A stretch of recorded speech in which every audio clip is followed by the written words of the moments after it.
നമസ്കാരം, എല്ലാവർക്കും ഓൺലൈൻ ക്ലാസ്സിലേക്ക് സ്വാഗതം.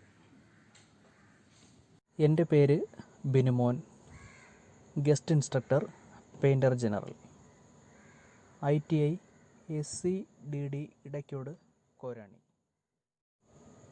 ഞാൻ ഇവിടെ പ്രതിപാദിക്കുന്നത് 7ാമത്തെ ചാപ്റ്ററായ പൗഡർ കോട്ടിംഗ് എന്ന പെയിൻറ്റിംഗ് പ്രക്രിയയെക്കുറിച്ചാണ്. പൗഡർ കോട്ടിംഗ് എന്ന പെയിൻറ്റിംഗ് പ്രക്രിയയിലെ നമ്മൾ പഠിക്കുന്ന പ്രസക്ത ഭാഗങ്ങൾ ഇതൊക്കെയാണ്. 1. പൗഡർ കോട്ടിംഗ് ഡെഫിനിഷൻ എന്താണെന്നും 2. പൗഡർ കോട്ടിങ്ങിന് മുമ്പായിട്ടുള്ള സർഫസ് പ്രിപ്പറേഷൻ എന്തൊക്കെയാണെന്നും 3. പൗഡർ കോട്ടിംഗ് ആപ്ലിക്കേഷൻ എങ്ങനെയൊക്കെയാണെന്നും ഉള്ളതിനെക്കുറിച്ചാണ് നമ്മൾ ഈ വീഡിയോയിൽ പഠിക്കാൻ പോകുന്നത്. എന്താണ് പൗഡർ കോട്ടിംഗ് എന്ന് ചോദിച്ചാൽ ആ ഒരു വാക്കിൽ തന്നെയുണ്ട് അതിൻ്റെ അർത്ഥം എന്താണെന്നുള്ളത്. അതായത് പൊടിയാൽ ഫിനിഷിംഗ് നൽകുന്ന ഒരു പ്രക്രിയയെ പറയുന്ന പേരാണ് പൗഡർ കോട്ടിംഗ് എന്നുള്ളത്. Powder coating is A type of coating that is applied as A free flowing drying powder. അതായത് പൗഡർ കോട്ടിംഗ് എന്നാൽ ഒരു തരം പെയിൻറ്റിംഗ് കോട്ടിംഗ് ആണ്. അത് സ്വതന്ത്രമായി ഒഴുകുന്ന ഉണങ്ങിയ പൊടിയായാണ് പ്രയോഗിക്കപ്പെടുന്നത്. Unlike conventional liquid paint which is delivered via an evaporating solvent, ബാഷ്പീകരിക്കപ്പെടുന്ന ലായകത്തിലൂടെ വിതരണം ചെയ്യുന്ന പരമ്പരാഗത ലിക്വിഡ് പെയിൻറ്റിൽ നിന്നും വ്യത്യസ്തമായി പൗഡറിലൂടെയാണ് ഈ പ്രോസസ്സ് നടക്കുന്നത്.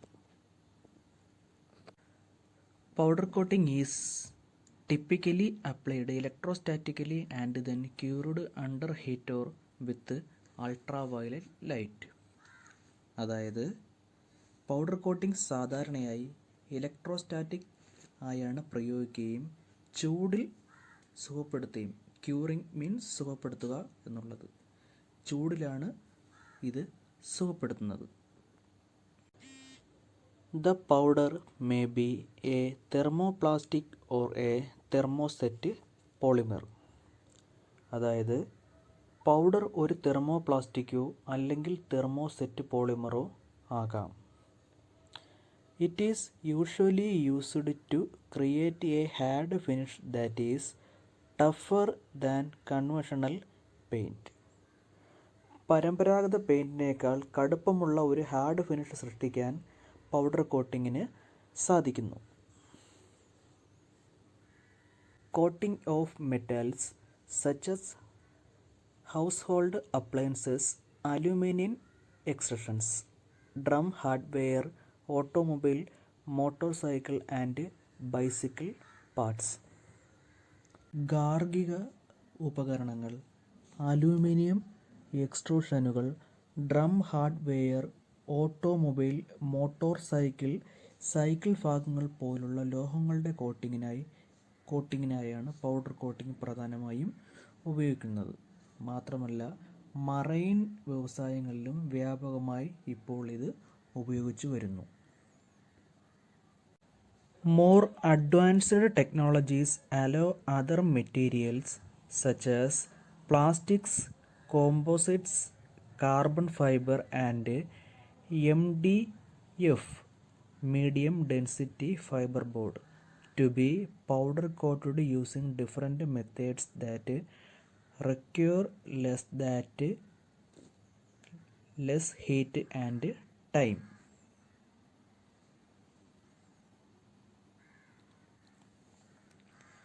പുതിയ സാങ്കേതിക വിദ്യകൾ, വ്യത്യസ്ത രീതികൾ ഉപയോഗിച്ച് പൗഡർ അപ്ലൈ ചെയ്യാൻ MDF പോലുള്ള മറ്റു വസ്തുക്കളെയും ഇതിനാൽ സാധിക്കുന്നു.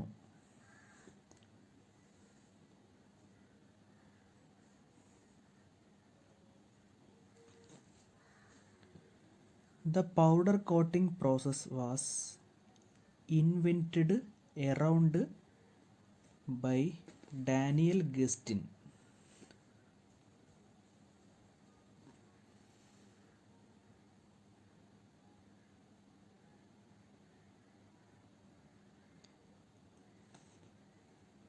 പൗഡർ കോട്ടിംഗ് പ്രക്രിയ 1945 ഡാനിയൽ ഗസ്റ്റിൻ US പേറ്റന്റാണ് കണ്ടെത്തിയത്. അതുകൊണ്ട് തന്നെ മൊത്തം വ്യാവസായിക ഫിനിഷിംഗ് മാർക്കറ്റിൻ്റെ 15%-ലധികം പ്രതിനിധീകരിക്കുന്ന പൗഡർ വിശാലമായ ഉൽപ്പന്നങ്ങളിൽ ഉപയോഗിക്കുന്നു. കൂടുതൽ കമ്പനികൾ ഉയർന്ന നിലവാരമുള്ളതും മോടിയുമുള്ളതുമായ ഫിനിഷിങ്ങിനായി പൗഡർ കോട്ടിങ്ങുകൾ തിരഞ്ഞെടുക്കുന്നത് ഇതിന് ഉദാഹരണമാണ്. ഇത് പരമാവധി ഉൽപ്പാദനം, മെച്ചപ്പെട്ട കാര്യക്ഷമത, ലളിതമായ പരിസ്ഥിതി പാലിക്കൽ എന്നിവയാണ് പ്രദാനം ചെയ്യുന്നത്. ഫങ്ഷണൽ അലങ്കാര ഫിനിഷുകൾക്കായി പൗഡർ കോട്ടിംഗ് ഉപയോഗിച്ചു വരുന്നു. പൗഡർ കോട്ടിങ്ങുകൾ ഏതാണ്ട് പരിധിയില്ലാത്ത നിറങ്ങളിലും ടെക്സ്ചറുകളിലും ലഭ്യമാണ്. സാങ്കേതിക മുന്നേറ്റങ്ങൾ മികച്ച പ്രകടന സവിശേഷതകൾക്ക് പൗഡർ കോട്ടിങ്ങിന് കാരണമായി. ക്യൂറേറ്റീവ് പിഗ്മെൻറ്റുകൾ, ലെവലിംഗ് ഏജൻറ്റുകൾ, ഫ്ലോ മോഡിഫയറുകൾ, മറ്റ് അഡിറ്റീവുകൾ എന്നിവ സംയോജിപ്പിച്ച് പോളിമർ റെസിൻ സിസ്റ്റങ്ങളെ അടിസ്ഥാനമാക്കിയിട്ടുള്ളതാണ് പൗഡർ കോട്ടിങ്ങുകൾ. ഈ ചേരുവകൾ ഉരുകി തണുപ്പിച്ച് നിലത്ത് ബേക്കിംഗ് പൗഡറിന് സമാനമായ ഒരു പൗഡറാക്കി മാറ്റുന്നു. ഒരു ലോഹ സബ്സ്ട്രേറ്റിലേക്ക് പൗഡർ കോട്ടിംഗ് പ്രയോഗിക്കുന്നതിന് ഇലക്ട്രോസ്റ്റാറ്റിക് സ്പ്രേ ഡിപ്പോസിഷൻ ESD എന്ന പ്രക്രിയ സാധാരണയായി ഉപയോഗിക്കുന്നു. ഇത് പൗഡർ കണങ്ങൾക്ക് ഒരു ഇലക്ട്രോസ്റ്റാറ്റിക് ചാർജ് പ്രയോഗിക്കുന്നു. അവ പിന്നീട് നിലത്ത് ഭാഗത്തേക്ക് ആകർഷിക്കപ്പെടുന്നു. പൗഡർ കോട്ടിംഗ് പ്രയോഗിച്ച ശേഷം ഭാഗങ്ങൾ ഒരു ക്യൂറിംഗ് ഓവനിൽ പ്രവേശിക്കുന്നു. അവിടെ ചൂട് ചേർത്ത് കോട്ടിംഗ് രാസപരമായി പ്രതിപ്രവർത്തിച്ച് നീളമുള്ള തന്മാത്രാ ശൃംഖലകൾ ഉൽപ്പാദിപ്പിക്കുകയും ഉയർന്ന ക്രോസ് ലിങ്ക് സാന്ദ്രത ഉണ്ടാക്കുകയും ചെയ്യുന്നു. ഈ തന്മാത്രാ ശൃംഖലകൾ തകർച്ചയെ അല്ലെങ്കിൽ ആ ഒരു ഡിഫക്റ്റിനെ വളരെ പ്രതിരോധിക്കും. പൗഡറുകൾ പ്രയോഗിക്കുന്നതിനുള്ള ഏറ്റവും സാധാരണമായ രീതിയാണ് ഇത്തരത്തിലുള്ള പ്രയോഗം. ലോഹമല്ലാത്ത സബ്സ്ട്രേറ്റുകളായ plastic, medium density fibre board എന്നിവയിലും പൗഡർ കോട്ടിംഗ് ഉപയോഗിച്ചു വരുന്നു.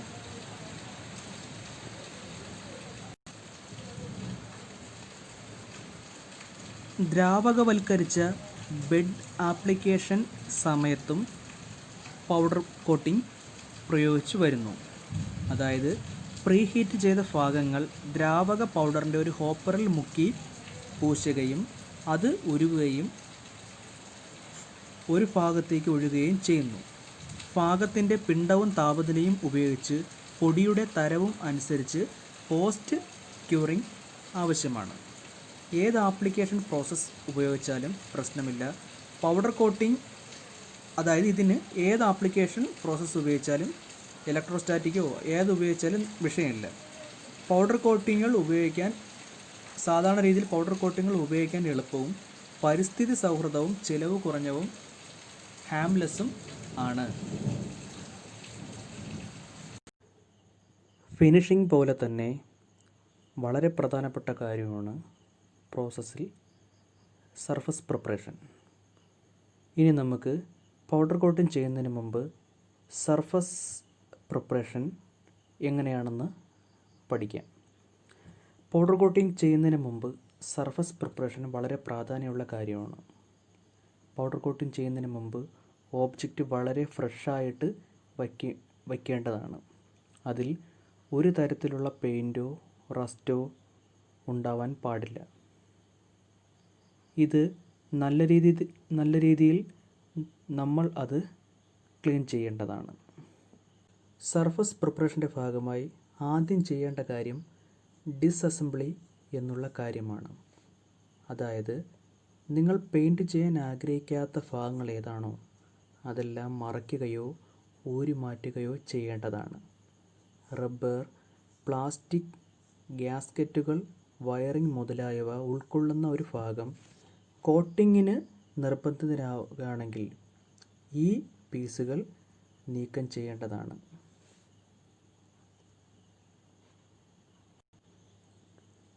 കാരണം അവ ബേക്കിംഗ് പ്രക്രിയയിൽ ഉരുകിപ്പോകും.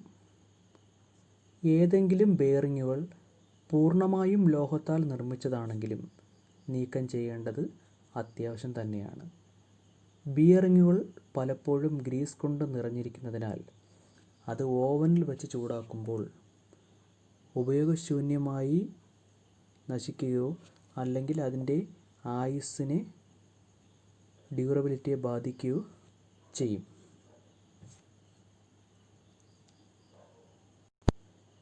ബേക്കിംഗ് പ്രക്രിയയിൽ അവയിൽ പലതും ഡിമാഗ്നൈസ് ചെയ്യപ്പെടുന്നതിനാൽ കാന്തങ്ങളും നീക്കം ചെയ്യണം.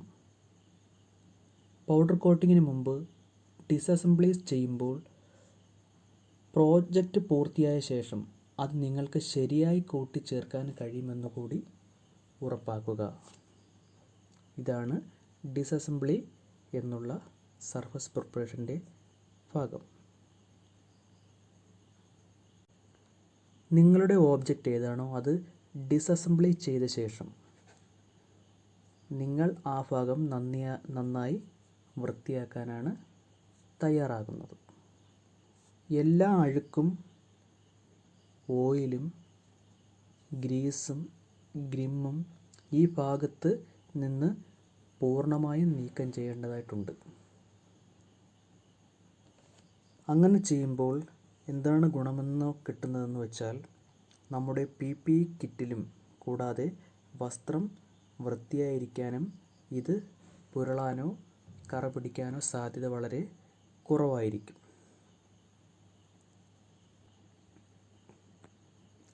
ഇതിനായി ഒരു പൊതു ഡീഗ്രീസർ ഉപയോഗിക്കാൻ നിങ്ങൾക്ക് സാധിക്കണം. അതിനുശേഷം ഡീസൽ സോൾവെൻറ്റ് ഉപയോഗിച്ച് ഓബ്ജക്റ്റ് നല്ലവണ്ണം വൃത്തിയാക്കി എടുക്കുക. ഡിസ്അസംബ്ലിയും ക്ലീനിങ് കഴിഞ്ഞ ശേഷം സർഫസ് വീണ്ടും സർഫസ് പ്രിപ്പയറിങ്ങിനായി തയ്യാറായി നിൽക്കുകയാണ്. ഈ സമയത്ത് ഓബ്ജക്റ്റ് ചെയ്യാൻ പറ്റുന്ന ഏറ്റവും മികച്ച പ്രിപ്പറേഷനാണ് സാൻഡ് ബ്ലാസ്റ്റിംഗ് അല്ലെങ്കിൽ ഫോസ്ഫേറ്റിംഗ് പ്രക്രിയ.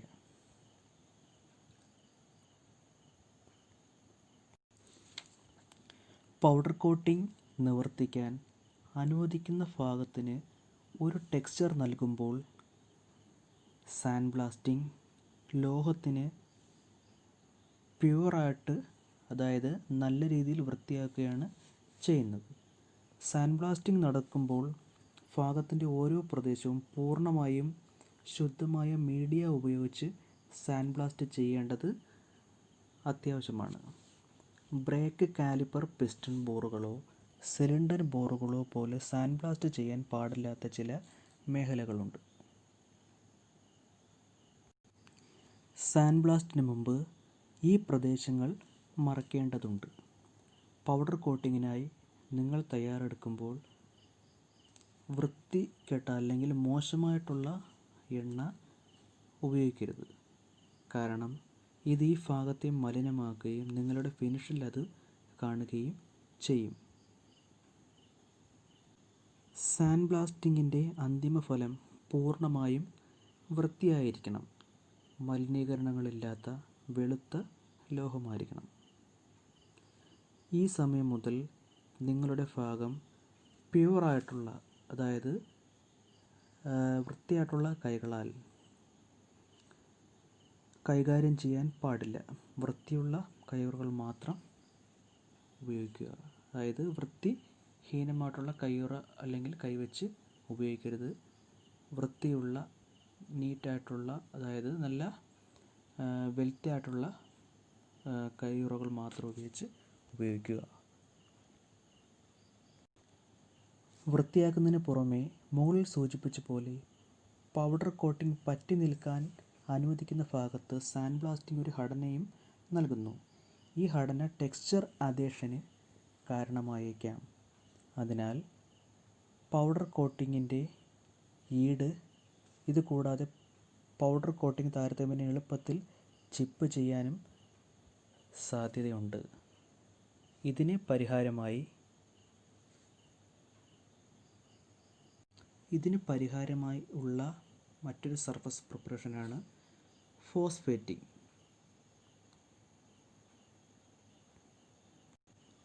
എന്നാൽ ഫോസ്ഫേറ്റിംഗ് കോട്ടിങ്ങുകൾ സാൻഡ് ബ്ലാസ്റ്റിങ്ങിനെ പോലെ കൂടുതൽ അധേഷൻ നൽകുന്നില്ല. മാത്രമല്ല പൗഡർ കോട്ടിങ്ങിൻ്റെ ദൈർഘ്യവും അത്ര നല്ലതല്ല. പ്രതിദിനം ആയിരക്കണക്കിന് ഭാഗങ്ങൾ കോട്ട് ചെയ്യുന്ന നിരവധി പ്രൊഡക്ഷൻ പൗഡർ കോട്ടിംഗ് സൗകര്യങ്ങൾ സാൻഡ് ബ്ലാസ്റ്റിങ്ങിന് പകരം ഒരു ഫോസ്ഫേറ്റിംഗ് കോട്ടിങ്ങായി ഉപയോഗിച്ചു വരുന്നു. അതായത് ഉരുക്ക് ഉപരിതലത്തെ ഇരുമ്പ് ഫോസ്ഫേറ്റാക്കി മാറ്റുന്ന പ്രക്രിയയാണ് ഫോസ്ഫേറ്റിംഗ് എന്ന് പറയപ്പെടുന്നത്. നാശത്തിൻ്റെ സംരക്ഷണത്തിൻ്റെ മറ്റൊരു രീതിയുമായി ചേർന്ന ഒരു പ്രീ ട്രീറ്റ്മെൻറ്റ് രീതിയിൽ ഇത് കൂടുതലും ഉപയോഗിച്ചു വരുന്നു. ഫോസ്ഫേറ്റിങ്ങിൻ്റെ ഒരു പാളിയിൽ സാധാരണയായി ഇരുമ്പ്, സിങ്ക് അല്ലെങ്കിൽ മാംഗനീസ് പരലുകൾ ഉൾപ്പെടുന്നു. ഇങ്ങനെ വരുന്ന ഈ 3 മെത്തേഡ്സാണ് കോമൺ ആയിട്ടും സർഫസ് പ്രിപ്പറേഷനിൽ പൗഡർ കോട്ടിങ്ങിനായിട്ട് വരുന്നു. ഇതോടുകൂടി സർഫസ് പ്രിപ്പറേഷൻ കംപ്ലീറ്റ് ആയി. ഇനി നമുക്ക് പൗഡർ കോട്ടിംഗ് ആപ്ലിക്കേഷൻ എങ്ങനെയാണെന്നുള്ളത് പഠിക്കാം. ഇനി നമ്മൾ പഠിക്കുന്നത് പൗഡർ കോട്ടിംഗ് എന്ന പ്രക്രിയയുടെ പ്രയോഗത്തിൻ്റെ പ്രാധാന്യവും അതെങ്ങനെയെന്നതിനെക്കുറിച്ചാണ് പഠിക്കുന്നത്. വളരെ പ്രധാനപ്പെട്ട പൗഡർ കോട്ടിംഗ് എന്നുള്ള ഒരു സെക്ഷനിലെ വളരെ പ്രധാനപ്പെട്ട ഭാഗമാണ് ഇനി നമ്മൾ പഠിക്കാൻ പോകുന്നത്. The most common way of applying the powder coating to metal objects is to spray the powder using an electrostatic gun or corona guns. ലോഹവസ്തുക്കളിൽ പൗഡർ കോട്ടിംഗ് പ്രയോഗിക്കുന്നതിനുള്ള ഏറ്റവും സാധാരണ മാർഗം ഒരു ഇലക്ട്രോസ്റ്റാറ്റിക് ഗണ്ണോ കൊറോണോ ഗണ്ണോ ഉപയോഗിച്ച് ചെയ്യുക എന്നുള്ളതാണ്. The gun imparts a negative charge to the powder which is then sprayed towards the grounded object by mechanical or compressed air spraying and then accelerated toward the workpiece by the powerful electrostatic charge. അതായത് gun പൗഡറിന് ഒരു negative ചാർജാണ് നൽകുന്നത്. അത് mechanical അല്ലെങ്കിൽ compress ചെയ്ത air spray ഉപയോഗിച്ച് നിലത്തുണ്ടാക്കിയ ആ ഓബ്ജക്റ്റിലേക്ക് അല്ലെങ്കിൽ നിലത്തിരിക്കുന്ന ഓബ്ജക്റ്റിലേക്ക് spray ചെയ്യുകയും ശക്തമായ ഇലക്ട്രോസ്റ്റാറ്റിക് ചാർജ് ഉപയോഗിച്ച് വർക്ക് പീസിലേക്ക് ത്വരിതപ്പെടുത്തുകയും ചെയ്യുന്നു. ഇതാണ് പ്രോസസ്സിംഗ് തത്വം. ഇതാണ് ഇതിൻ്റെ വർക്കിൻ്റെ ആ ഒരു തത്വം ഇതാണ്. There is a wide variety of spray nozzles available for use in electrostatic coating.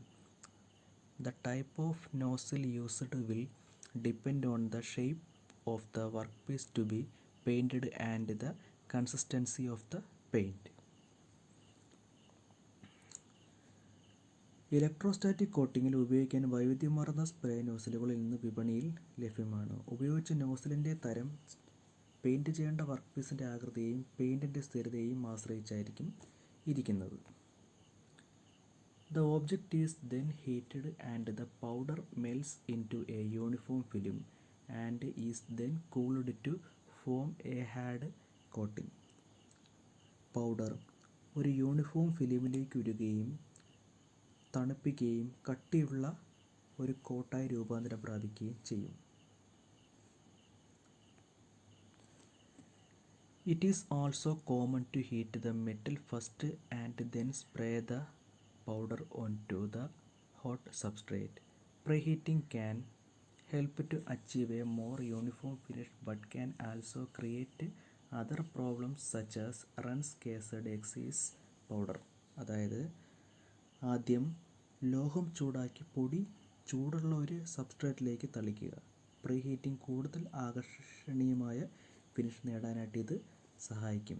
പക്ഷേ അധികമായിട്ടുള്ള പൗഡറിൻ്റെ റൺസ് മൂലമുണ്ടാകുന്ന പ്രശ്നങ്ങൾ ഇത് സൃഷ്ടിക്കും എന്നുള്ളത് കൊണ്ട് നമ്മൾ കുറച്ചും കൂടി കോൺഷ്യസ് ആയിരിക്കുക. ഫ്യൂഷൻ ബോണ്ടഡ് എപോക്സി കോട്ടിങ്സ് എന്ന ലേഖനത്തിൽ ഇതിനെക്കുറിച്ച് വളരെ വ്യക്തമായി പ്രതിപാദിച്ചിട്ടുണ്ട്. അപ്പോൾ ഇതാണ് പൗഡർ കോട്ടിങ്ങിൻ്റെ പ്രൊസീജിയർ. ഇനി നമുക്ക് ഇത് കഴിഞ്ഞിട്ട് അപ്ലൈയിങ് കഴിഞ്ഞതിന് ശേഷം ക്യൂറിങ് അതല്ലെങ്കിൽ ഇതിനെ സുഖപ്പെടുത്തിയെടുക്കുന്ന ഒരു പ്രോസസ്സ് കൂടി ഇതിൻ്റെ കൂടെ ഉണ്ട്. അതിനെക്കുറിച്ച് നമുക്ക് പഠിക്കാം.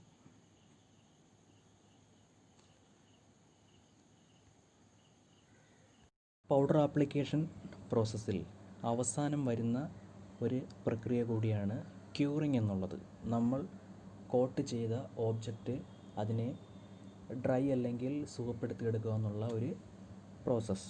അതിങ്ങനെയാണ്: when a thermosetting powder is exposed to elevated temperature it begin to melt, flows out and then chemically reacts to the higher molecular weight polymer in a network like structure.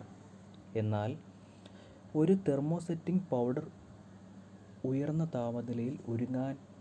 താപനിലയിലെത്തുമ്പോൾ അത് ഉരുകാൻ തുടങ്ങുന്നതിനോടൊപ്പം പുറത്തേക്ക് കൂടി ഒഴുകുന്നു. തുടർന്ന് രാസപരമായി പ്രതിപ്രവർത്തിച്ച് ഒരു നെറ്റ്വർക്ക് പോലെ ഘടനയിൽ ഉയർന്ന തന്മാത്രാ ഭാരം പോളിമർ രൂപപ്പെടുത്തുന്നു. This cure process called cross linking. ഈ രോഗശമന പ്രക്രിയയെ പൂർണ്ണമായും this curing process called cross linking എന്നാണ് ഈ രോഗശമന പ്രക്രിയയെ അറിയപ്പെടുന്നത്. Requires a certain temperature for a certain length of time in order to reach full cure and establish the full film properties for which the materials was designed. Normally, the powders cure at 200 degrees Celsius for 10 minutes. അതായത് cross linking എന്ന് വിളിക്കപ്പെടുന്ന ഈ രോഗശമന പ്രക്രിയയ്ക്ക് പൂർണ്ണമായ അല്ലെങ്കിൽ curing കൈവരിക്കുന്നതിനും material രൂപകൽപ്പന ചെയ്ത മുഴുവൻ ഫിലിം സവിശേഷതകളും സ്ഥാപിക്കുന്നതിനും ഒരു നിശ്ചിത സമയത്തേക്ക് നിശ്ചിത താപനില ആവശ്യമാണ്. സാധാരണയായി പൗഡറുകൾ 200 ഡിഗ്രി സെൽഷ്യസിൽ 10 മിനിറ്റിനകം സുഖപ്പെടുത്തുന്നു, അല്ലെങ്കിൽ അത് ഭേദപ്പെട്ട് ഓബ്ജക്റ്റ് ഡ്രൈ ആക്കപ്പെടുന്നു. ഇതോടുകൂടി നമ്മുടെ പൗഡർ കോട്ടിംഗ് ആപ്ലിക്കേഷൻ പ്രൊസീജിയർ എന്നുള്ളത് കംപ്ലീറ്റ് ആയിട്ടുണ്ട്. ഇനി പൗഡർ കോട്ടിങ്ങിൻ്റെ പ്രധാന സവിശേഷതകൾ എന്താണ്, കുറച്ചും കൂടി അഡ്വാൻസ്ഡ് ആയിട്ടുള്ള സവിശേഷതകൾ എന്നുള്ളത് നമുക്ക് മനസ്സിലാക്കാം. പ്രധാനമായും പൗഡർ കോട്ടിങ്ങിൻ്റെ സവിശേഷതകൾ എന്നാൽ powder coating is more durable. Powder coating കൂടുതൽ മോടിയുള്ളതാണ്.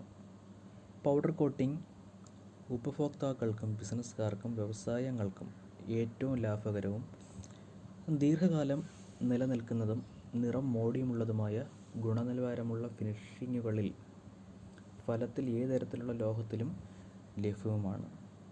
പൊടി പതിഞ്ഞ ഉപരിതലങ്ങൾ മറ്റു ഫിനിഷിങ്ങിനേക്കാൾ ചിപ്പിംഗ്, സ്ക്രാച്ചിങ്, ഫേഡിങ് അല്ലെങ്കിൽ പറയുന്ന പോലെ ഒരു ഫ്ലാക്കിംഗ് എന്നിവയെ കൂടുതൽ പ്രതിരോധിക്കും. മാത്രമല്ല നിറങ്ങൾ കൂടുതൽ തിളക്കവും ഊഷ്മളവുമായി അല്ലെങ്കിൽ ഊർജ്ജസ്വലവുമായി തുടരുകയും ചെയ്യും. Powder coating is more environmental friendly. Powder coating പ്രകൃതിക്ക് ഇണങ്ങുന്നതും എക്കോ ഫ്രണ്ട്ലി ആയിട്ടുള്ള ഇണങ്ങുന്നതും അത് അനുയോജ്യമായിട്ടുള്ള ഒരു പ്രോസസ്സിംഗ് ആണ്. പൗഡർ കോട്ടിംഗ് നമ്മുടെ പരിസ്ഥിതിയെ വളരെയധികം സംരക്ഷിക്കുന്നു. ലിക്വിഡ് ഫിനിഷുകളിൽ അസ്ഥിരമായ ഓർഗാനിക് സംയുക്തങ്ങൾ, വിയോസ് എന്നറിയപ്പെടുന്ന അസ്ഥിരമായ ഓർഗാനിക് സംയുക്തങ്ങൾ, മലിനീകരണ ലായകങ്ങൾ അടങ്ങിയിട്ടുണ്ടെങ്കിലും പൗഡർ കോട്ടിങ്ങിൽ ലായകളൊന്നും അടങ്ങിയിട്ടില്ല. മാത്രമല്ല അവ വളരെ കുറഞ്ഞ അളവിൽ പുറത്തുവിടുകയും ചെയ്യുന്നു. അതിനാൽ വില കൂടിയ മലിനീകരണ നിയന്ത്രണ ഉപകരണങ്ങൾ വാങ്ങാനും പരിപാലിക്കാനും ഫിനിഷർ പ്രൊഫഷണൽസ് ഇനി സെർച്ച് ചെയ്യേണ്ട ആവശ്യമില്ല. പൗഡർ കോട്ടിംഗ് അവർക്ക് അനുയോജ്യമായ ഒരു പ്രോസസ്സ് തന്നെയാണ്. അവസാനമായി powder helps reduce the health hazard to operators. എന്നാൽ ഓപ്പറേറ്റർമാർക്ക് ആരോഗ്യപരമായ അപകടം കുറയ്ക്കാൻ പൗഡർ കോട്ടിംഗ് സഹായിക്കുന്നു. കാരണം പൊടികളിൽ ലായകമില്ലാത്തതിനാൽ മൂക്കോ വായുവോ തൊണ്ടയിലെ പ്രകോപനം അല്ലെങ്കിൽ തൊണ്ടയിൽ വരുന്ന ഇറിറ്റേഷൻ എന്നിവയിൽ ഗണ്യമായ കുറവുണ്ടാകും. ലിക്വിഡ് കോട്ടിംഗ് ഉപയോഗിച്ച് ഒരു ഓപ്പറേറ്ററുടെ ചർമ്മവുമായി സമ്പർക്കം പുലർത്തുന്ന ഏതെങ്കിലും ലിക്വിഡ് പെയിൻറ് ലായകത്തിൽ കഴുകിക്കളയേണ്ടതുണ്ട്. അല്ലെങ്കിൽ സോൾവെൻ്റ് ഉപയോഗിച്ച് നമ്മൾ എന്ത് ചെയ്യുക, അത് വാഷ് ചെയ്ത് കളയേണ്ടതുണ്ട്. തുടർന്ന് ചൂടുവെള്ളത്തിൽ സോപ്പ് ഉപയോഗിച്ച് എമൽസിഫൈ ചെയ്തുകൊണ്ട് നീക്കണം. സാധാരണ പൊടി ചർമ്മത്തെ ഇറിറ്റേഷൻ ചെയ്യുന്നില്ലെങ്കിലും അപൂർവ സന്ദർഭങ്ങളിൽ വ്യക്തികൾ ചിലതരം പൊടികളോട് പ്രതികരിക്കാം. ചൂടുള്ള വെള്ളത്തിൽ കഴുകുന്നതിലൂടെ പൗഡർ ചർമ്മത്തിൽ നിന്ന് എളുപ്പത്തിൽ നീക്കം ചെയ്യുകയും ചെയ്യാം. ഒരുപാട് സവിശേഷതകളുണ്ടെങ്കിലും പ്രധാനപ്പെട്ട സവിശേഷതകൾ ഇതൊക്കെയാണ്. ഇതോടുകൂടി നമ്മൾ പൗഡർ കോട്ടിംഗ് ആപ്ലിക്കേഷൻ എന്നുള്ള ഒരു പ്രോസസ്സ് പൂർത്തിയായിരിക്കുന്നു. കാര്യങ്ങളെല്ലാം നിങ്ങൾക്ക് മനസ്സിലായി എന്ന് തന്നെ കരുതുന്നു. നിങ്ങൾ മനസ്സിലാക്കിയ കാര്യങ്ങൾ വെച്ച് ഒരു അസൈൻമെൻറ്റ് തയ്യാറാക്കുകയും ചുവടെ കൊടുക്കുന്ന ക്വസ്റ്റ്യൻസിന് ആൻസർ നൽകുകയും ചെയ്യുക. ഇതോടുകൂടി പൗഡർ കോട്ടിംഗ് എന്നുള്ള അധ്യായം കഴിഞ്ഞിരിക്കുകയാണ്. കൂടുതൽ ഇമ്പോർട്ടൻ്റ് ആയിട്ടുള്ള പോർഷനുമായി അടുത്ത ക്ലാസ്സിൽ നമുക്ക് സംവദിക്കാം. എല്ലാവർക്കും നന്ദി, നമസ്കാരം.